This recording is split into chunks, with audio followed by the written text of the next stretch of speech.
Item ಯಾವುದೇ ಇರಲಿ try ಮಾಡಿ ಆಚಿ ಚಿಕನ್ ಮಸಾಲಾ. ಚಿಕ್ಕಬಳ್ಳಾಪುರದಲ್ಲಿ ಕಮರ್ಷಿಯಲ್ ಗ್ಯಾಸ್ ಕೊರತೆ ಎಫೆಕ್ಟ್ ಹೋಟೆಲ್ನಲ್ಲಿ ತರಕಾರಿ ತೆಗೆದುಕೊಳ್ಳೋದು ಇರಲಿ ಅವರಿಗೂ ಕೂಡ ಸಂಕಷ್ಟ ಎದುರಾಗ್ತಾ ಇದೆ. ರೈತರು ಬೆಳೆದಂತ ತರಕಾರಿ ಸೇಲ್ ಆಗದೆ ಸಂಕಷ್ಟಕ್ಕೆ ಸಿಲುಕಿದ್ದಾರೆ.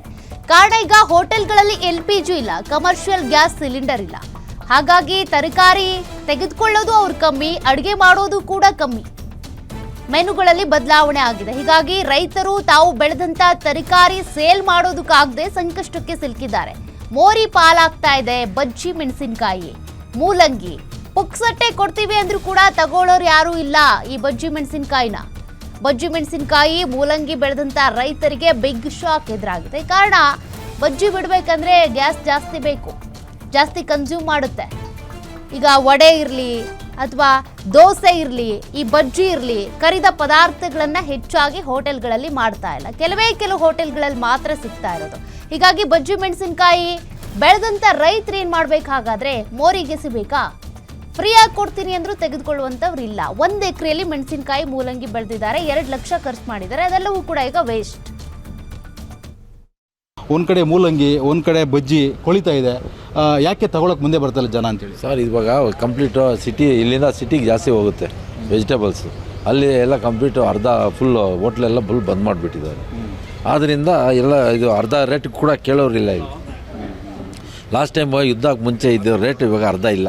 ಇವಾಗ ಇದು ಬಜ್ಜಿ ಮೆಣಸಿನಕಾಯಿ 30-35 ರೂಪಾಯಿ ಮಾರ್ತಾಯಿದ್ವಿ. ಇವಾಗ 5 ರೂಪಾಯಿ ಕೇಳ್ತಾವ್ರೆ. 5 ರೂಪಾಯಿಗೆ ಅದೇ ಬಲಂತ ಮಾಡಿಕೊಡ್ಬೇಕು. 5 ರೂಪಾಯಿಗೂ ಕೂಡ ಕೊಡ್ತೀವಿ ಒಂದು ಬಲಂತ ಮಾಡಿಕೊಡ್ತಾ ಇದ್ವಿ. ಈ ರೀತಿಯಾಗಿ ಮಾರುಕಟ್ಟೆಯಲ್ಲಿ ನಾವು ಸುಮಾರು ಕಡೆ ನೋಡಿದ್ವಿ. ಬಜ್ಜಿ ಮೆಣಸಿನಕಾಯಿ ಎಲ್ಲ ಕಡೆ ಬಿಸಾಡಿದ್ದಾರೆ. ಒಂದು ಕಡೆ ಮೂಲಂಗಿ ಸಹ ಬಿಸಾಡಿದ್ದಾರೆ. ಮೂಲಂಗಿಗೆ ಯಾಕೆ ರೇಟ್ ಇಲ್ಲ ಅಂತೇಳಿ? ಮೂಲಂಗಿ ಅದೇ ಸೇಮ್ ಮೂಲಂಗಿ 150-200 ರೂಪಾಯಿ ಮೂಟೆ.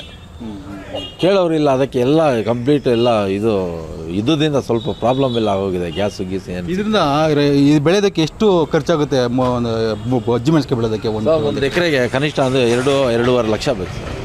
ಇವಾಗೆಲ್ಲ ಇದೆಲ್ಲ ಮತ್ತೆ ಬೆಲೆ ಈ ರೇಟ್ ಇದ್ದರೆ ಬೆಲೆ ತಗೋಬೇಕಂದ್ರೆ 20,000 ಕೂಡ ಬರೋದು. ಈ ಬೆಲೆ ಎಲ್ಲ ಇದು ಮಾಡಿದ್ರೇನು 20,000 ಕೂಡ ಬರೋದಿಲ್ಲ. ಅಲ್ಲಿಗೆ ರೈತರಿಗೆ ಎಷ್ಟು ಲಾಸ್ ಆಗುತ್ತೆ ಇಲ್ಲಿ.